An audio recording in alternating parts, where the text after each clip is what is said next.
भक्ति हरि रूप जिसका जो सदा चिंतन करे, भक्ति ज्ञान वैराग्य से वो पूर्ण उससे अंदर है। भक्ति ज्ञान वैराग्य से वो पूर्ण उससे अंदर है। भक्ति ज्ञान वैराग्य से वो पूर्ण उससे अंदर है। भक्ति ज्ञान वैराग्य से वो पूर्ण उससे अंदर है। ममता घटे विपदा मिटे और संपदा घर में बढ़े। ममता घटे विपदा मिटे और संपदा घर में बढ़े। ममता घटे विपदा मिटे और संपदा घर में बढ़े। ममता घटे विपदा मिटे और संपदा घर में बढ़े। श्री कृष्ण की पावन कथा सुनकर पावन करें। श्री कृष्ण की पावन कथा सुनकर युग बंधन करे। श्री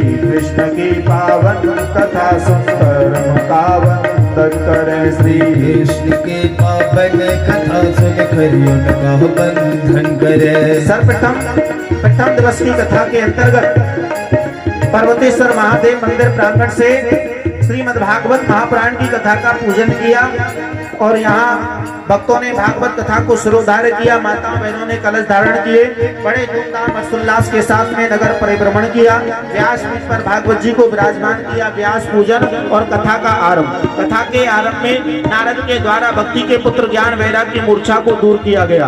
आत्मदेव की कथा, धुंधकारी की कथा, धुंधकारी का प्रेत योनि में जन्म और गोकर्ण के द्वारा धुंधकारी का प्रेत योनि से उद्धार और भागवत कथा के नियमों का वर्णन। प्रथम दिवस की कथा के अंतर्गत हम सब ने भागवत के महात्म की इस दिव्य पावन कथा का श्रवण किया।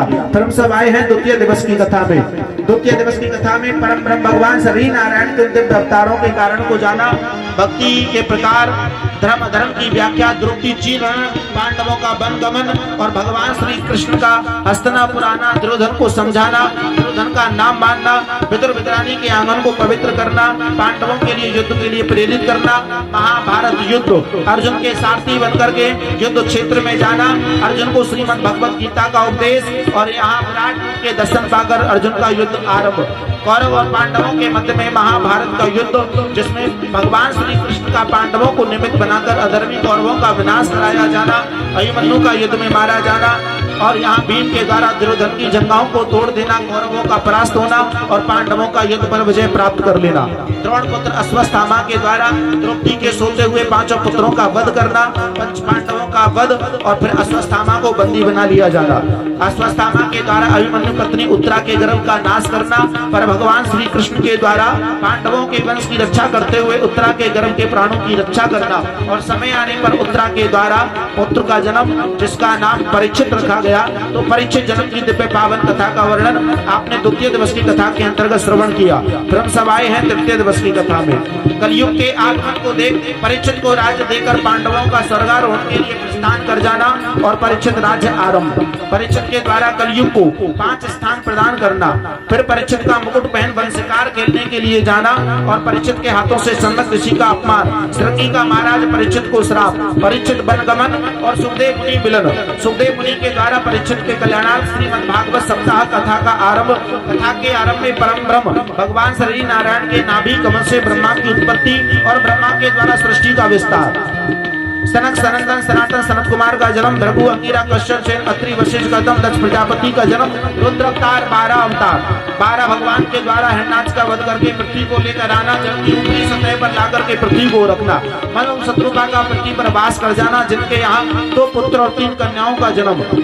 कन्याओं की वंशावली का वर्णन श्रवण करते हुए आकुति का विवाह दक्ष प्रजापति के साथ, प्रसूति का विवाह रुचि प्रजापति के साथ, देवहूति का विवाह कर्दम ऋषि के साथ, कर्दम देवहूति विवाह मंगल, जिनके यहाँ 9 कन्याओं का जन्म, नमदा भक्ति, कपिल भगवान का अवतार, कपिल भगवान के द्वारा माँ देवहूति को तत्व ज्ञान शास्त्र का बोध कराना, नमदा भक्ति का वर्णन सुनाना, गुरु मंत्र प्रदान करना, माँ देवहूति का परम पद को प्रस्थान कर जाना। उत्तान पाद के ध्रुव, ध्रुव के अंग, अंग के वैन, वैन के पृथु, प्रियव्रत के आग्नेत्र, आग्नेत्र के नाभि, नाभि के ऋषभदेव, ऋषभदेव के महाराज भरत, शिव सती संवाद, गजराज के चरित्र का वर्णन, नरसिंह भगवान का अवतार, अजामिल चरित्र, दैत्य देवताओं के मंत्र में समुद्र मंथन और वामन भगवान का अवतार, ये आपने तृतीय दिवस की कथा के अंतर्गत श्रवण किया। फिर हम सब आए हैं चतुर्थ दिवस की कथा में। वामन भगवान का राजा बलि के यहाँ जाना, 3 पग भूमि का दान लेना, 2 ही पग में अतल वितल सुतल तल तलातल महातल सातल 7 दीपों को नाप लेना, तीसरे पग में बलि को नापना, भक्त प्रहलाद के द्वारा बलि के प्राणों की रक्षा करना, फिर मांगे बलि को सुतल लोक का राज्य देना, बलि के द्वारा प्रभु को पहरेदार के रूप में मांग लेना, माँ लक्ष्मी का आना और प्रभु को लेके जाना, इच्छा को मानदाता, सूर्य चरित, हरिचंद चरित, भागीरथ चरित, सूर्यवंश, भगवान श्री राम का जन्म, राम जन्म की दिव्य पावन कथा के वर्णन को श्रवण करते हुए भगवान कृष्ण जन्म उत्सव, नंदोत्सव, ये आपने चतुर्थ दिवस की कथा के अंतर्गत श्रवण किया। फिर हम सब आए हैं 5वें दिवस की कथा में। भगवान का मथुरा प्राकट्य, वसुदेव के द्वारा यमुना पार कर गोकुल ग्राम बाबा नंद के यहाँ लाला को छोड़कर आना, गोकुल में लाला का नंद उत्सव बनाया जाना, छठी मौसम में भोलेनाथ बाबा का आना, बाल रूप के दर्शन करना और छठी मौसम में भाग लेना, भोलेनाथ बाबा का चले जाना और पूतना का उद्धार, गर्गाचार्य जी के द्वारा लाला का नामकरण संस्कार, स्नेह पूर्ति वात्सल्य, भगवान की दूसरी भाषा बोलने के बहाने अपनी संस्कृति को प्रकट करना, मिट्टी के खाने के बहाने ब्रज के रज के महत्व को बढ़ाना, उखल बंधन लीला के द्वारा यमन अर्जुन का उद्धार, लीला के द्वारा गोपियों को शिक्षा प्रदान करना, माखन चोरी लीला, आकाशुर बकासुर उद्धार, इंद्र निवारण, गोवर्धन धारण, गिरिराज महाराज की दिव्य झांकी और 56 भोग के दर्शन आपने 5वें दिवस की कथा के अंतर्गत श्रवण किए। फिर हम सब आए हैं 6वें दिवस की कथा में। कालिया नाग के अपमान का नाश, ब्रह्मा जी के मोह का नाश और फिर भगवान का वेणुनाद, गोपियों का आना और यहाँ भगवान का अंतर्ध्यान, गोपियों के द्वारा प्रभु को ब्रज गोपी गीत के द्वारा प्रभु को रिझाना, मेरे प्रभु का प्राकट्य, वृंदावन यमुना के तट प्रभु का रास महोत्सव, जिसमें भोलेनाथ बाबा का गोपी बनाना, प्रभु के रास महोत्सव में भाग लेना, अक्रूर का ब्रज आगमन, कृष्ण बलराम का ब्रज से गमन और मथुरा नगरी जाकर अधर्मी दुष्ट कंस का वध और रुक्मिणी विवाह मंगल, ये आपने 6वें दिवस की कथा के अंतर्गत श्रवण किया। फिर हम सब आए हैं 7वें दिवस की कथा में। ब्रज वियोग का वर्णन, उद्धव संवाद, भगवान श्री कृष्ण के अनान्य विवाह, उनकी संतानों का वर्णन, महान आख्यान श्री सुदामा चरित्र का वर्णन, यदुवंश के संहार की कथा का वर्णन, कलयुग के गुण अवगुण की स्थिति का वर्णन, दुर्वासा ऋषि के द्वारा, दत्तात्रेय जी के द्वारा 24 पूर्वों की दिव्य पावन कथा का वर्णन, और ये सब श्रवण करते हुए हम सब आए हैं संपूर्ण कथा की ओर मेरे भक्तों भाव से।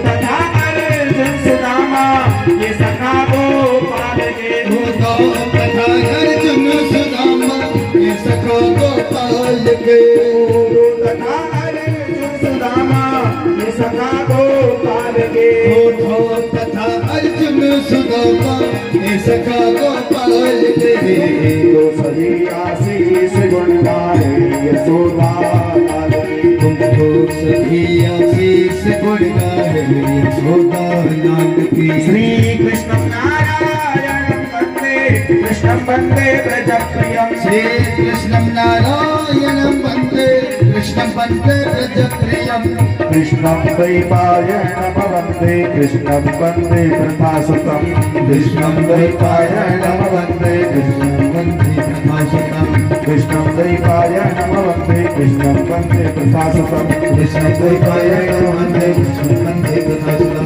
कृष्णं द्वैपायनं वन्दे कृष्णं वन्दे प्रभासुतं, कृष्णं द्वैपायनं वन्दे कृष्णं वन्दे प्रभासुतं, कृष्णं द्वैपायनं वन्दे कृष्णं वन्दे प्रभासुतं।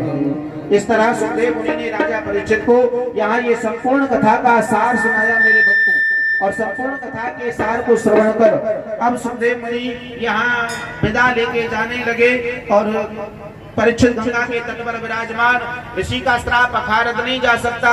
तक्षक आने लगा परीक्षित को डसने के लिए, पर तक्षक के डसने से पूर्व आज यहाँ सप्ताह विधान अनुसार ये श्रीमद् भागवत महापुराण की कथा श्रवण करके परीक्षित के प्राण सूक्ष्म रूप से परम गोलोक धाम को सिधारने लगे। और पीछे से तक्षक आकर के परीक्षित को डसता है, पर तक्षक के डसने से पूर्व भागवत महापुराण की ये कथा श्रवण करके परीक्षित के प्राण सूक्ष्म रूप से परम गोलोक धाम को सिधार जाते हैं। इस प्रकार परीक्षित का कल्याण हो जाता है और ऋषि का श्राप भी अखारत नहीं होता, और भागवत सप्ताह विधान अनुसार परीक्षित प्रभु के धाम को प्राप्त कर जाते हैं मेरे भक्तों। बोलिए श्रीमद् भागवत महापुराण भगवान की जय हो, बोलो कृष्णचंद्र भगवान की, जय हो, बोलो सुखदेव जी महाराज की जय हो, जी महाराज की जय हो, परीक्षित जी महाराज की जय बोलो हो, पर्वतेश्वर महादेव भगवान की जय हो, बोलो रामचंद्र भगवान भगवान की जय हो, बोलो हनुमान जी महाराज की जय हो, बोलो सदगुरु देव भगवान की जय हो। तो सप्ताह विधान अनुसार श्रीमद् भागवत महापुराण की कथा श्रवण करके धुंधकारी जैसा जीव अधोगति से सदगति को प्राप्त कर गया। सप्ताह विधान अनुसार श्रीमद् भागवत महापुराण की कथा श्रवण करके ज्ञान वैराग्य वृद्धावस्था से युवावस्था को प्राप्त कर गए। सप्ताह विधान अनुसार श्रीमद् भागवत महापुराण की कथा को श्रवण करके परीक्षित 7 दिनों में परम गति के मार्ग को प्राप्त कर गए। मेरे भक्तों, ये भागवत सप्ताह विधान अनुसार कथा श्रवण करने पर जीते जी भी जीव को मुक्ति मिलती है और मृत्यु के पश्चात में भी जीव को मुक्ति मिलती है। तो सप्ताह विधान अनुसार ये भागवत महापुराण की कथा आप सभी भक्तजनों ने बड़े भाव और श्रद्धा के साथ श्रवण किया और मुझे आप सबके मध्य में कथा कहने का आनंद प्राप्त हुआ।